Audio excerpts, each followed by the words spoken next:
take it. Got it! Boston wins! Two legends in basketball analysis with over 70 years combined experience. This is the Bob Ryan and Jeff Goodman podcast. NBA, some college. Bob Ryan, Gary Tanguay here, brought to you by Prize Picks, the daily fantasy partner of CLNS Media Network. Pick more, pick less with Prize Picks. Bob, the Celtics sent a message. Cleveland certainly made it interesting earlier in the week at the Garden. But at the end of the day, the Stars came through. The Stars came through. Jason had a big game. They got a nice lift from Pritchard when they needed it, and it's plasma, classic six-man kind of contribution at the right time.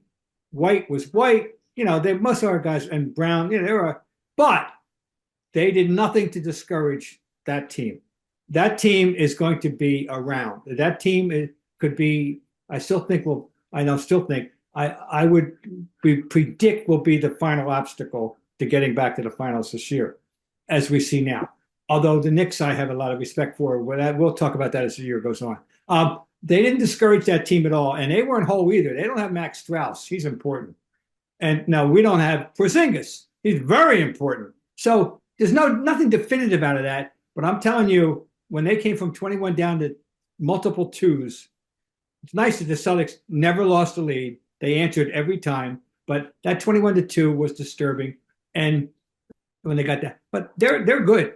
Take it from me, they're good, and they believe in themselves. And Mobley gets better and better. I've been a fan of Allen. The backcourt may be the most explosive backcourt in the entire league. Explosive. I wouldn't trade them for our guys, you know. But they're a force, Garland and Mitchell. And the big ingredient, the interesting thing about the Cavaliers is that they didn't make any whopping personnel changes.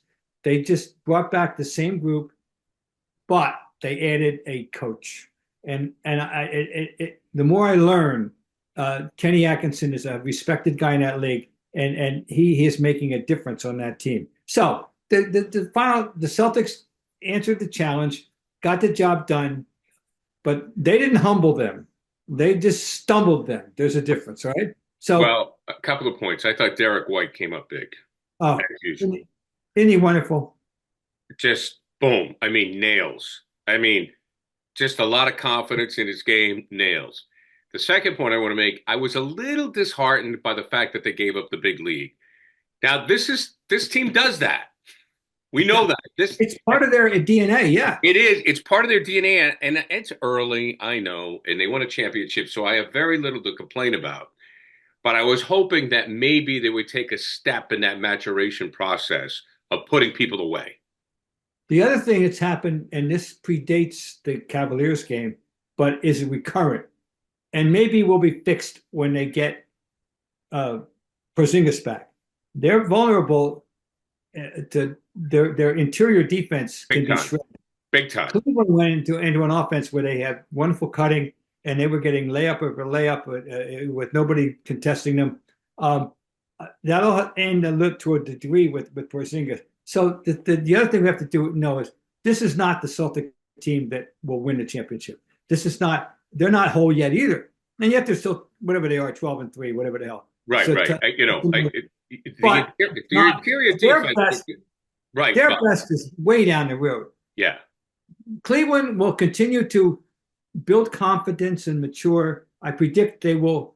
You know, I have a lot of respect for the Knicks. I predict Cleveland will finish second in the East to the Celtics, and the Knicks will be a threat. But anyway, I'm just telling you, Cleveland was not discouraged by that game.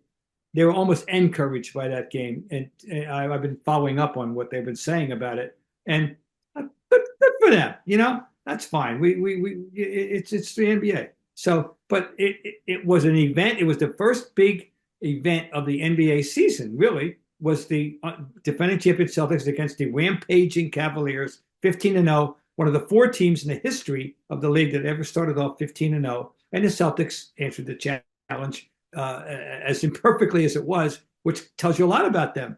You know, they weren't at their best, and they still got the job done.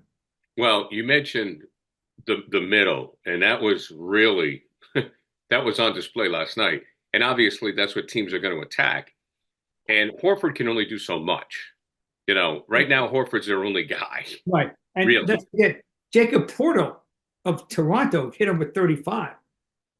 And there's a guy people don't know about because Toronto's off the radar screen, for the most part. Ever Right. since, and even when they won, they were off the radar screen. I mean, people just, it's Toronto. But that guy shredded them for 35. That is a potential weakness. The rebounding is so-so in the content. So they got things to work on. You know what? I think Joe Mazzulla is happy about that. Well, I was just going to say that. That's what it comes to. You want absolutely great. Anything that coaches love teaching moments. They don't like coasting, And so teaching moments, he's going to be. They need to get better on the boards. They need to shore up that interior defense. It might not be possible to do it the way they want to do it until they get Porzingis back. It's getting closer. It appears to be within a week to 10 days, from what I gather, my information, and then we'll see how they do. But still, they answered the challenge. They got it done in the end. In the final minute, when they had to make plays, they made plays, and that's what we like to see. What I like about this Celtic team, and we saw this last year too, they can give up a 21-point lead, or they have a 21-point lead. They give up 19. They don't panic. Oh no, look at the veteran status of this team. Of the starting five, who's the youngest, least experienced? It's Tatum. Yeah. How about that? Right. The best player. Right. 6 years old. And, everything else is, Brown's older than him. And the backcourt, they're in their 30s now. And Al, of course, is 36. So, their bench, they're experienced. Pritchard and Hauser and et cetera. Yeah, Pritchard's a different guy. The only young in playing is Queta, who's getting better all the time. So So when they get Porzingis back, he's a veteran. No, they're experienced. So Pritchard's a different guy, Bob. He's better. He has exceeded beyond my expectations. He's at a different level this year. You can see it, to me. And I thought last year he did well, but he's a different cat for the better. So the 76ers continue to have problems. And this was, they are just doomed. Their karma is awful. I don't know who they offended up in with the basketball gods. They offended the basketball gods somehow, some way. Was it when they made Doug Moe put on a suit? That's a good one. Whatever they did, it offended the basketball gods. They assembled a big three that on paper, oh wow, right. Joel Embiid, a former MVP, Paul George, All Pro, Tyrese Maxey, one of the great young stars in the league, and you're a fan. I'm a fan of Maxey from back in Kentucky, but two of those three guys are injury prone, and until proven otherwise, will continue to be injury prone. How many games is Embiid? He's already announced he doesn't want to play back to back, and George got tweaked last night again, right away. Yeah. It seems to be the way it is. I think we mentioned this before. I was impressed with. I thought what they did was a good job of shoring up the bench in the offseason with Andre Drummond, Reggie Jackson, Caleb Martin, one other I'm forgetting. Eric Gordon. I said, wow, they got some depth, but those guys haven't produced the way he thought they would, other than Drummond consistently. So we'll see. Is the window shut? It's you know what? It's almost shut. It's that close to being. And it's so early though. That's crazy. But you're not wrong. Well, they're worse. You're not wrong. They're right there with the Wizards, and they've earned it. They've earned it. They totally earned it. There's no. Now, how about this? They're 2-12, and their 2 wins were in overtime. So how close are they 0-14?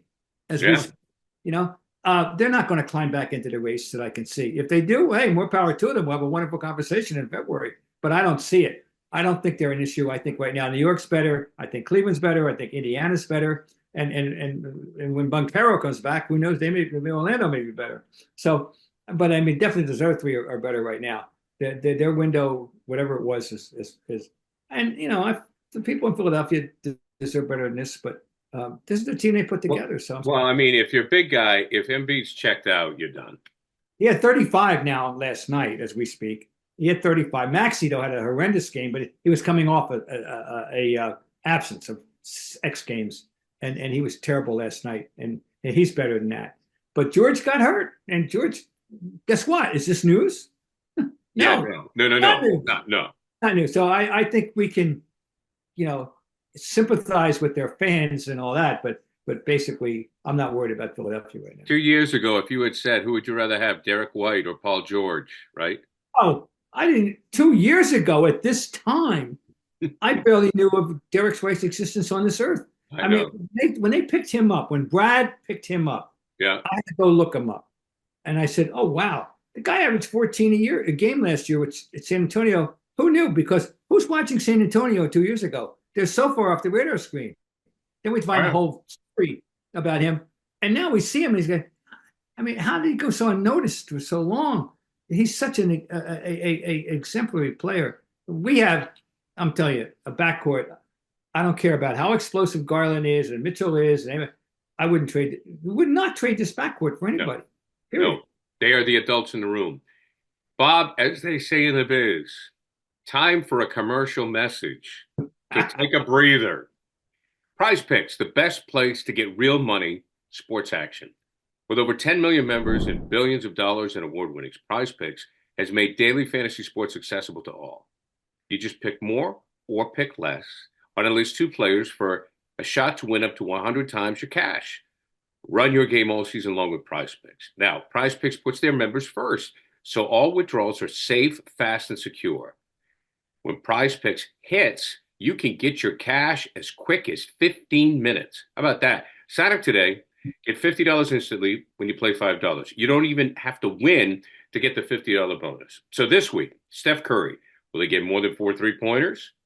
Anthony Edwards, more than 27 points? Cook up those hot takes with your friends and with real money this basketball season when you and your crew run your game on Prize Picks. Something to think about. I'm looking at Wemby. Wemby to have more than 5 block shots. Jaylen Brown to have more than 25 points. I don't know. I like those odds. Download the app today and use code CLNS to get $50 instantly after you play your first $5 lineup. Again, download the app today and use code CLNS to get $50 instantly after you play your first $5 lineup. Prize Picks. Run your game. All right, let's get back to it, Bob. One of the things that I think has been very interesting about the NBA over the last couple of years is we have seen a lot of new names. Or in basketball, we've just seen a lot of new names coming up in all aspects. And I want to make sure I get this right. Dalton Knecht is your guy. Well, I learned, obviously, there's no way that anybody other than some Jeff, our great friend and compatriot, Jeff Goodman, may have known about Dalton Knecht before last year. Okay. And that, let me tell you what his trials were. He comes out of Thornton, Colorado. He was born originally in Fargo, North Dakota. Thornton is a suburb of Denver. He goes to Northeast Colorado Junior College. He transfers to Northern Colorado. And, we're supposed to know who he is? No. Then he transferred to Tennessee last year as a senior. And that's when I discovered him, watching college basketball, and he's a shooter. He's really good. He was the SEC Player of the Year. Okay, he goes in the first round at number 17 to the Lakers. Now the Lakers last year, their big quest was we got to find a shooter to augment LeBron and AD. Right, we need a shooter to loosen up the defense. Right, and they thought they had one in Rui Hachimura, but he didn't give them exactly what they wanted. So they draft this kid. All right, here's this week. You ready? On the 13th of November, he goes for 19 with 5 for 5 on threes. On the 16th, he scores 27 points. On the 19th, 37 points with 9 threes in a 121-118 victory over Utah. And that's the most rookie threes ever in one game since the threes came into being in 1970. Wow. He's shooting 46% on threes.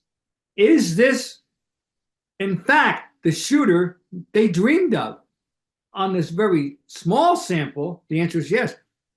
So if this continues, that changes the equation for the Lakers in terms of the big picture of how far they can go. Right. As good as he appears to be. So Dalton Knecht has suddenly injected himself, into the whole. And let me give you a quote of what kind of kid he is. When he went for 17, he didn't go, "Oh, I should have won 5 or 8 or 9." He goes, "When I fell to 17th, it was all right because I knew I'd get to play with LeBron and AD." Guess what? He's so right, and he's flourishing under that. So there's Dalton Knecht. I'm just telling you that is an interesting new name in the equation. So we now have to revise. I know I have to revise my opinion about exactly how far the Lakers, could go, how good they can be. If he's going to be a consistent thing like this, a candidate for Rookie of the Year, maybe a candidate for Sixth Man of the Year, and continue to shoot like this, then they found something, and more power to them.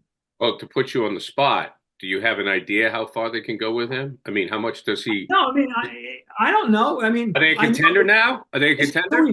This is who, he was the SEC Player of the Year. The SEC is a powerful league, and this is what he was supposed to be doing. But he's doing it, And now it's November. We haven't even got to Thanksgiving yet, and maybe we'll be laughing about this, on Valentine's Day. But I'm just throwing it out there. They may have found that what they were looking for. Right. And they couldn't find it last year, but they may have found it. So I just say it's someone to keep an eye on, Gary. Keep an eye on Mr. Knecht. Well, I like entertainment. I like big things, and I just like it if the Lakers are in the hunt. Oh yeah, I just want the Lakers. I want the Knicks to be good. I want the Lakers to be good. I want these pillar franchises to be good. I'm with you. It makes life so much. I want to go into MSG. I want Spike going crazy. I want to go out west. I want to go in. I want to go play the Lakers in LA with something on the line. We want the aged Jack Nicholson sitting there right next to the bench. It was the best. I mean, you've lived a life with this, but for me, covering the Celtics in their 2 NBA finals against the Lakers, one which they won with KG and one which they lost. By the way, they had 3. Huh? And then lost 2 of them. What's that? They had 3, 84, 85, 87. Oh, right. Well, I was talking about 08 and. Oh, those 2. Yeah, sure. Yeah. Oh, yeah. 08. But like what I had to, sorry, Bob, in the 80s, I was still drinking beer at the University of Michigan. But when I was a grown up, to be out there and to watch those 2 franchises go at it was awesome. I mean, it was phenomenal. And, to have that type of star power back would be good. It's good for business, as they say. It is good. I've always said, you want New York to be good because New York is important to the league, to have the people care about New York, and then to root against New York. They're a great polarizer. And of course, the Lakers and Celtics are the premier franchises of the league. And since this history started, which includes Minneapolis, when they won 5 championships from 49 to 54. Anyway, you want them good. And LA Boston is a dream. It was peaked with Larry and Magic, but we got another dose of it and back, with 8, 9, and 10, and 2 series with them. Yeah, I know it's great. It's good. It's a vibe. It energizes the whole league when New York and Los Angeles are good. No question. Well, Bob Ryan has had season tickets for the Red Sox, but for the most part, Bob Ryan never has to buy a ticket. But most of us aren't like Bob Ryan, so you have to get the Game Time app. If you love watching football, college, or pro, you want to get there in person, nothing beats the SEC. Indiana's having a run this year, believe it or not. You got to get ready for the NFL on Sunday. And so you got to get the Game Time app, Bob. Bills and Lions right now, they're the tops of the NFL. And December 15th, keep an eye out because it's going to be Buffalo, and they're going to take on the Lions, and that is going to be something else to see. So pick a city, pick a market, wherever you live. For example, when I go on the Game Time app, I just hit Boston, and all the Boston tickets and all the best seats in Boston pop up. Detroit, same thing for you. LA, Chicago, wherever you are. And it filters out all the fluff. You don't have to waste any time or energy, search through thousands of tickets to find great seats. Plus, you can get a view of the seat before you actually buy it right on your laptop. They have the lowest price guarantee, even cancellation protection. And be alert for the super deal. Be alert. Download the Game Time app today. Create an account and use code CLNS for $20 off your purchase. Terms apply, and create an account and redeem code CLNS for $20 off. Download the Game Time app today. What time is it? It's game time. All right, Bob, back out of here as we continue. The final thing, which the All-Star game, everybody's trying to fix them, and I've just kind of let go of it. The Pro Bowl with football, they had to go to the skills things because players didn't want to get beat up, and that's fine. Right. The NBA now, what they're talking about is having like a round robin, like 3 teams of 8, and they all play each other. But I suppose, but is it necessary? Is it necessary? It could be interesting, I guess. Guys would maybe play more.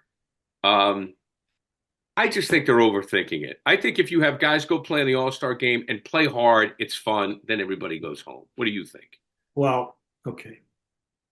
I am appalled by the attitude of the modern player.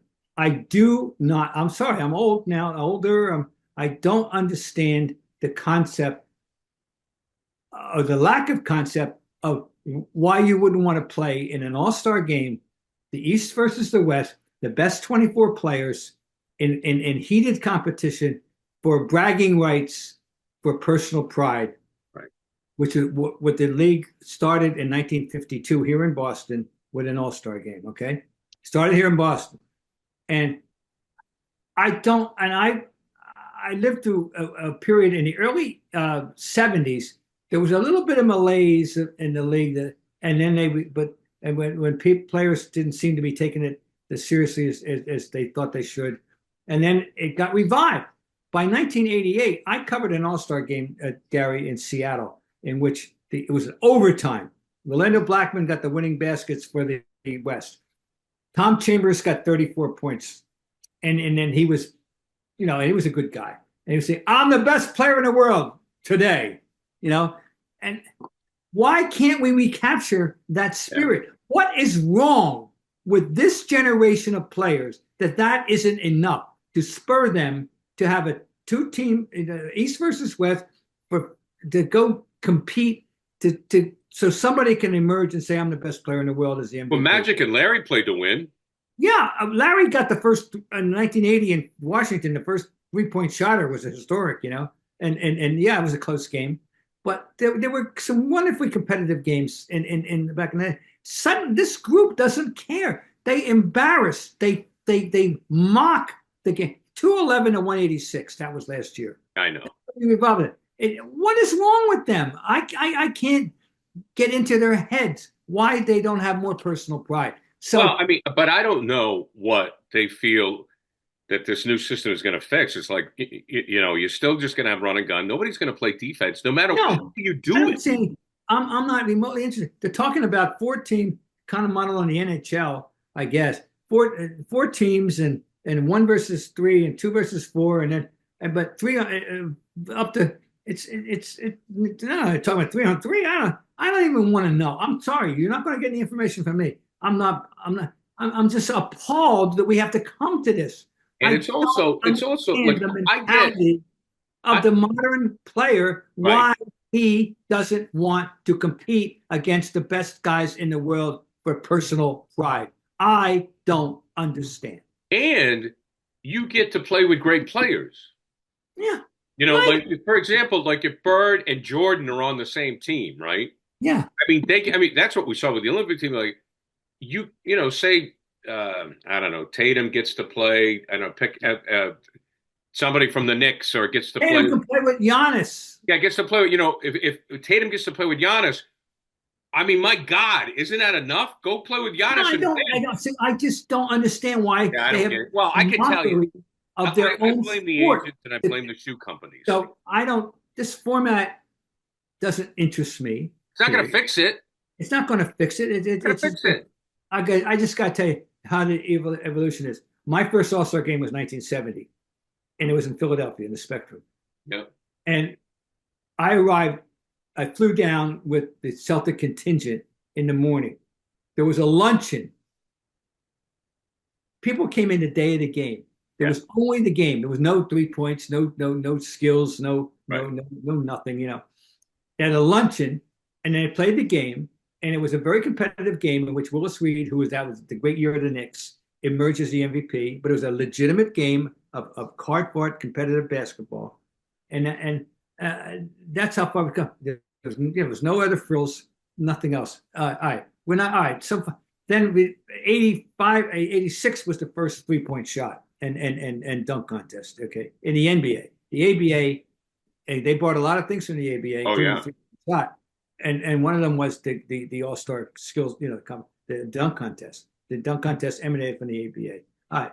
People love the dunk contest. To me, and this is Bob Ryan turning old fart for a moment. Once Spike Webb won the dunk contest at 5, I said, there's no point to another dunk contest. You aren't going to outdo a 5'7" guy winning a dunk contest. And when Larry Nance, 6'9", who cares if a 6'9" guy can dunk? Really? I don't give a damn. That's ridiculous. So the dunk contest, my thing on that the height limit should be 6'6". Nobody over 6'6" enters the dunk contest. Yeah. Anyway, screw the dunk contest. But that's what. But all right, that's fine. That sounds like old, get off my lawn stuff. But I think saying, where is their personal pride? Why wouldn't they settle for planning to play a game to compete at a high level as if it were a regular season game against the best guys in the other league just because of personal pride? Well, that's gone. They've made a complete, utter mockery of basketball. Last year, 211, 186. Say no more. And now Adam Silver, who's given us the useless cup, mid-season, because he's infatuated with soccer. And I love Adam in general terms, but not for this one. Anyway, so I'm sorry. I don't care what format they come up with. Now, there's one format that would be great, but they won't do it. USA versus International. Oh, and right. I think the immediate objection from the Players Association, We'd lose 12 players. We'd only have 12 players instead of 24 who can be all-stars, right? In Americans, but we might lose, but wouldn't you like, that's the game I want to see. Right, USA versus International. Now, they got the front court that's tremendous. I don't know about their backcourt, but hey, backcourt, Shea Gilgeous-Alexander and Jamal Murray. Murray didn't play well last year in this postseason, but I'd love, that's the one that would get juices flowing. This thing isn't going to juice people. No. If it does, fine, but I don't think so.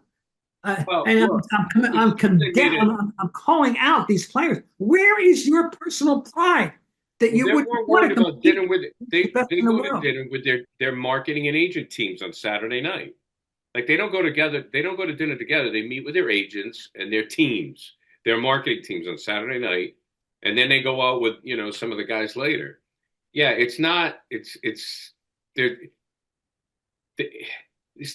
claim. I would just love. They don't want to get hurt. And come on, it's basketball. It's basketball. I'd love to show America the tape of the '88 game in Seattle, the overtime game, to see what it can be. Yeah. What best players really wanting to compete just because. Isn't that how they got started? Isn't that how they got started on some gym somewhere, some high school, junior college? You want a junior high gym? Isn't that how you want to be the best? I know how I felt playing pickup basketball. I wanted to win the goddamn game. Right. And I wanted the last shot too. I have to tell you that. When it was 21 and game of 21. But forget me.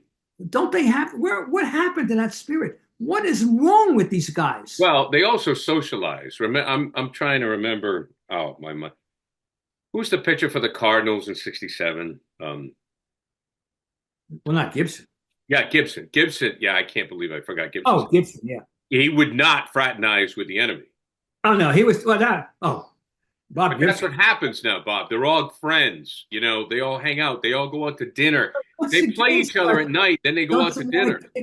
The other guys ask to have the bragging rights. Oh yeah, they don't care. Rights. I mean, hell, Russell and Chamberlain used to hang out all the time, but on the floor it was war. Oh, they went to dinner at each other's house. Oh yeah. And then the next night they said, let's go, let's go play. No, but this drives me absolutely crazy to watch the deterioration of the All-Star game. Oh, I don't watch it. Well, it There's no All-Star game I Who watch. did I watch? It's a waste of time. I saw one brief clip today that made me want to puke of last year, of them walking up the floor and Jokic walking up the floor, and he finally throws a little pass to somebody to dunk the ball with no competition, no, and aren't they embarrassed? Did they want that product to be shown to the world as the best players in the world, which they are? No, I don't get it. And last year, by the way, you remember they got pep talks from Bird, they got pep talk from somebody else, and they went out and they still said they gave it a double finger. Oh, totally. Yeah. They gave a double finger to the world. Said, bleep you, we're doing it our way, which is to make a mockery of the game of basketball. And I don't understand that mentality. I'm with you, Bob. And on that note, my friend, I will tell you we are brought to you by Prize Picks, the daily fantasy partner of the CLNS Media Network. Pick more, pick less with Prize Picks. Bob, go have a cold one. Go relax. I'm heading right to the wine bottle. Don't worry. There you go, kid. All right, we'll talk to you next week.